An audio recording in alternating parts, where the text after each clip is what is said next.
Esselatu vesselamu ala Resulillah ve ala alihi ve sahbihi ve muvazzine.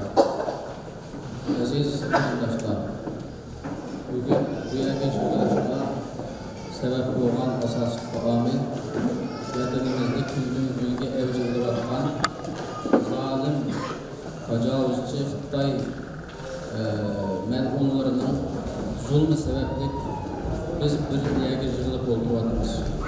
Bugünkü bu sorunu uğurlaştırılan ferindaşlarımız 25 yıllık hizmetinin məhsulatı süttüde her sahədeki kişilerini çağırıp bir fikir almıştırır, öz ara kısmı çoğundur, mehr-muhabbetli küçeytiş, bunun keyinki kılmakçı olan hizmetlerde öz ara hizmet birliki, fikir birliki hasıl kılış degендek mezmunlarını asas kılan halda bugün dünyaya hemimizni çağırdı.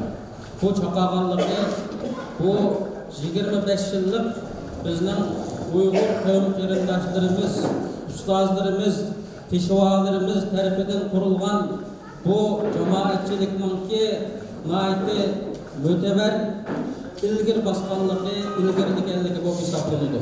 Chunki bugünkidek zalimning zulmi haddidan oshgan bir paytda her sohadagi qarindoshlar, her sohadagi kishilar bir yerga yig'ilib, qanday qilsak shu zalimning zulmini to'xtatamiz, qanday qilsak shu zalimni hay deyalaymiz, so'zimizni anglata olaymiz, shu mazlum millatimizga oz bo'lsin bir yordamimiz tegadi degan mushu o'y, mushu maqsad bilan bu yerga yig'ilib turyapmiz.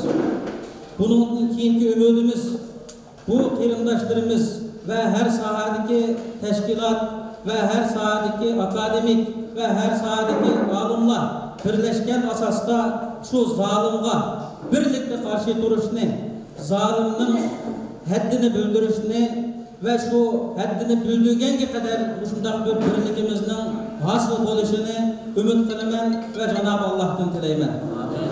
Ko'pchilik rahmat.